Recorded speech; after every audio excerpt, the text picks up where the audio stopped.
Hey everyone, it's Sarah here. It is March 20th. I just finished an 80-minute workout. I think it's going on 11 o'clock at night. And I was just thinking of something and thought I'd make a quick video. I'm sitting down on the mats having a break in the basement anyway before I go upstairs, so I thought I'll just share what I was thinking.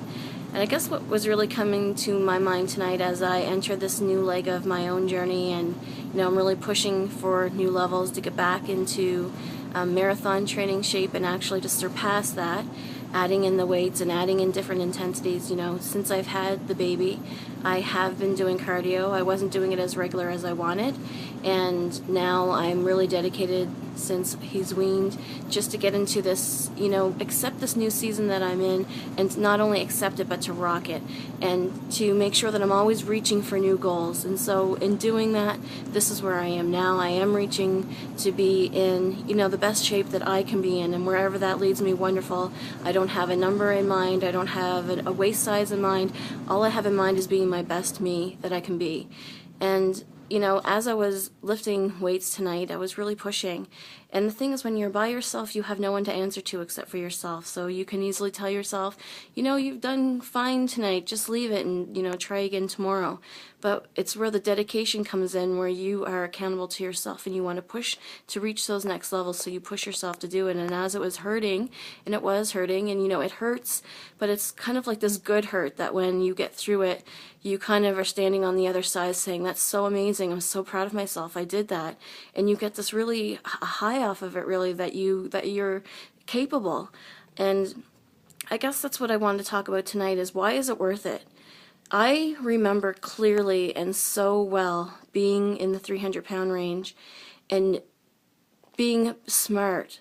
I knew what I had to do. I didn't have all the tools at the time. Well, I did have them, but I wasn't aware that I had them. And I wasn't sure that I wanted to do what it took. So I knew that food was my crutch, and that I turned to food for every reason, every occasion. I abused food. I was an emotional eater. And I knew that to reach the levels that I wanted, I wasn't going to be able to abuse it anymore.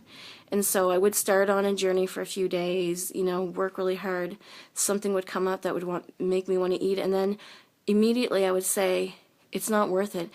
And I would say things like, Susie down the street, she doesn't have to work at a day and she can eat anything she wants. And it's not fair that I don't get to eat whatever I want. And, I'd rather be happy, and I'm just going to eat whatever I want because, I'm already planning the next meal, and I need to know what I'm going to eat, and I need to know that I can have more. And if you've never dealt with abusing food, this might sound very gluttonous, but it's the hold of the food. It's the hold of the addiction, that you're always thinking of food and you're always thinking of what you can have. And it's hard to get out of the mindset of thinking, okay, I'm going to think past what is calling me right now, which is the food, and think to what I could do, what I could accomplish, and getting from point A to point B. So how do you get to point A and to point B, and how, when you start and those cravings kick in, do you get over it? And I think one of the biggest things is that people rely on motivation. And what I like to tell everybody is that motivation, it comes and it goes. So it's great to ride the wave of motivation. It's wonderful when it's there, and usually when we start, we have it at least for a few days, if not a few weeks, and it's there. But what happens is we depend on it, and as soon as that motivation goes, we feel like we've lost our steam, because we kind of have, and then we don't know where to go, and we start to fall, and then those voices kick in. You can't do it anyway. You've never been able to do it before. You deserve to have this food. You've done really good for 2 or 3, 4 or 5, 6, 7, 8, 9, 10 days. You deserve to have this. Go ahead. It's not going to matter. And the thing is that I don't think that food is the enemy. I'm going to have cake when I want to have cake. We are celebrating 3 birthday parties tomorrow, and I'll have probably whatever I want tomorrow. I'm not going to feel guilty about it at all. Actually, right now, because I'm regrouping, I probably won't. But normally speaking, I would. And, food wasn't the enemy. It was abusing food that was the enemy. But the thing is that we have to realize that there are things that we're going to have to decide. And we could spend our lifetime saying we wish we were going to do something, we wish we were going to be a certain way, but all that's going to come from that is wasted time wishing. And so we really have to make up our mind that, okay, when motivation comes, it's going to be wonderful, but what I'm going to be is I'm going to be dedicated. And I'm going to make a promise to myself that I know that it's going to take A, B, C, and D to achieve my goals. And that no matter what, I'm going to make A, B, C, or D happen. Now that's not to say that we're not going to have backup plans. We need backup plans, because what happens is a lot of times we decide, we fly on that motivation, and not only are we going to change our eating, we're going to change all of our exercising, we're going to change our water, we're going to start cleaning the house every single day, and then you get to day 5 and you're absolutely fizzled out because you just decided to change everything within 5 days. And I really believe, and it's my experience from my own journey and from working with other people, that the change has to happen from the inside out. So much of everything comes down to how you're feeling about yourself.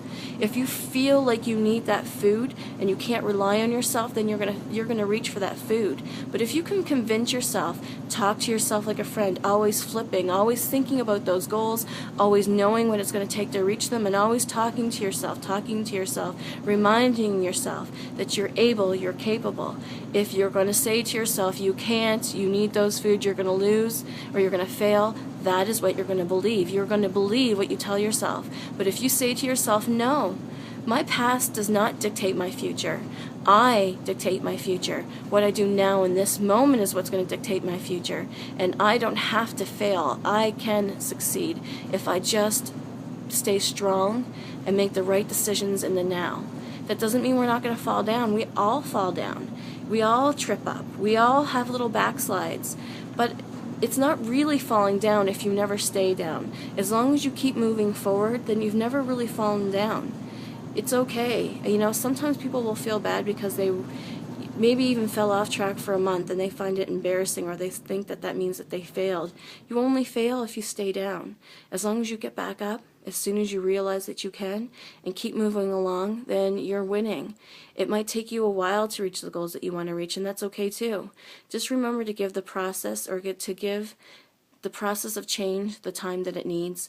Don't expect changes to happen overnight, and to believe in yourself, to love yourself, to know the value that you have in the now, and never forget that it's never ever too late.